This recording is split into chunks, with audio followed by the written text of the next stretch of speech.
Hello, have a good day everyone. Today I would like to share with you the update on the different vegetables that I have grown in my backyard. Ayan, pwede nang ma-harvest. Oh, pwede nang ma-harvest yung kangkong. Yung alugbate, tingnan nyo. Malago na rin talaga yung kamote. Lumaki na rin yung yung sili na itinanim ko. Ito ilang araw na lang pwede nang i-harvest. Dito meron ding mga radish. Yan. Banda roon ay meron ding alugbate pa mga sili. Meron ding patatas. Ito na yung aking vertical garden. Malalago na. Siguro yan mga 10 days na lang.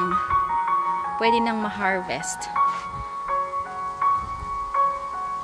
Kaya ini-encourage ko po kayo kapag meron kayong little space na pwedeng pagtamnan, pwede po kayong magtanim kahit sa mga plastic bottles lang. Maganda talaga yung feeling kapag ikaw mismo yung nag-grow ng sarili mong pagkain, 'di ba? Yung mga gulay, makalibre na talaga at makasave ka pa. Huwag po tayo laging bili lang ng bili kasi sobrang mahal na talaga ng mga bilihin ngayon. Yan Ito pa yung iba kong mga tanim kagaya ng sitaw. Ayan, meron ng bunga. Pwede na ulit ma-harvest yan sa susunod. Yan, marami pang bulaklak. Yan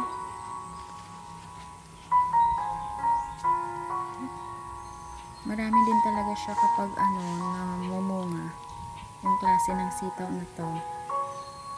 Ayan. Ito naman yung spinach. Masarap din pala ito sa sinabawan.